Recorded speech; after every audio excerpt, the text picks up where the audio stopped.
Ada hal yang menjadi kebiasaan kaum analis shadow kalau melihat sebuah fenomena itu langsung mengurut ke depan dan ke belakang. Misalnya, pengukuhan Ibu Megawati sebagai profesor kehormatan, guru besar tidak tetap dari Unhan, Universitas Pertahanan, yang disertasinya adalah perjalanan dirinya mengelola negara sebagai Presiden Indonesia yang kelima. Ternyata Pak Jokowi ke Jawa Tengah, ke Semarang. Apa memang tidak diundang atau memang sudah ada jadwal yang padat? Namun, kalau Bosman nih, misalnya, salah satu pejuangnya yang menjadikan dirinya Presiden Republik Sontoloyo misalnya adalah Deddy Corbuzier, di mana misalnya Deddy akan mendapatkan gelar profesor untuk 1000 podcast YouTube-nya yang selalu di atas 2 juta viewer per video YouTube tersebut dari Universitas Harvard. Saya pasti datanglah pada wisudanya. Apalagi dia Menteri Pemuda dan Olahraga Kabinet Sontoloyo. Juga Cak Lontong, Menteri Urusan Kebahagiaan. Kalau dapat gelar profesor ketawa mikir dari Universitas Indonesia misalnya, saya pasti hadir karena Cak Lontong misalnya sering ngeledekin Sontoloyo yang membuat rating Sontoloyo naik. Yang pasti masyarakat bahagia jadinya. Ya pasti akan hadir lah si Bosman ini. Rocky Gerung misalnya dapat gelar profesor akal sehat, juga Menteri Pendidikan dan Budaya akal sehat, pasti Bosman hadir. Namun di acara Ibu Megawati dikukuhkan sebagai profesor, mudah-mudahan memang Pak Jokowi tidak diundang seperti Pak Ganjar gak diundang di acara PDIP Semarang gitu ya.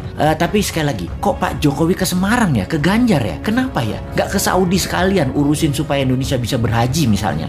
Gini nih yang bikin repot kalau menganalisa geopolitik dalam negeri. Banyak selamuran data alias data yang benar dan yang tidak benar, nggak tahu bedanya karena diselamurkan oleh tim siluman yang namanya buzzer. Kita lanjut bertanya, apa ini kode bahwa PDIP punya arah hanya Mbak Puan 2024, di mana PDIP tidak ingin jabatan presiden 3 kali, tetapi istana pengen 3 kali, atau kalau 2 kali, kalau bisa Ganjar dan Gibran calonnya. Begitu ya, beda arah ini kayaknya istana dengan PDIP. Oke, paling aman gini nih, bikin 3 kali, Pak Jokowi presiden, Mbak Puan wakilnya. Wes, top markotop iki, menang pasti. Bagaimana dengan komentar ini? Bosman komisaris apa bos? Tapi sudahlah, bukan urusan kita juga ya, masih lama 2024 itu. Corona masih berkuasa saat ini. Lebih baik kita pertanyakan kok belum pasang war mode untuk virus corona dan mutasi-mutasinya tersebut. Masih pandemik pendekatannya, bukan war approach yang secara penanganannya kalau war approach yang dipakai beda banget dengan pendekatan pandemik. Mudah-mudahan paham dengan apa beda war approach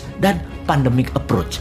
Jangan sampai nggak paham pejabatnya. Karena memang bahaya mengangkat pejabat yang nggak ngerti bernegara. Ngertinya ngumpulin massa untuk mempopulerkan seorang tokoh, lalu dapat gaji bulanan sebagai pejabat publik. Kaum New Mind banyak mengingatkan bahwa coronavirus bukan nature-made disaster atau bencana alam, tetapi man-made disaster. Sebuah petaka ciptaan manusia. Berapa kali kita jelaskan bahwa virus ini diperkaya di laboratorium biologi. Berapa kali kita informasikan bahwa di tahun 2017, 2018 tes tool COVID-19 sudah terjual habis bahkan sebelum virus disebarkan. Sudah lebih dari 6 kali video dan tulisan Bosman di berbagai sosial media di take down begitu menggunakan istilah nama strategi untuk menyelesaikan COVID. Mungkin video ini pun akan terkenal lagi di take down karena akan membuka rahasia dengan code name White Dragon dan Black Dragon. Begini sahabat, apa itu White Dragon dan Black Dragon? Sebentar, gue celingukan lihat kiri kanan ngecek ada shadownya globalis sama shadownya Black Dragon nggak nih di WC jongkok gue yang lagi mengupdate status.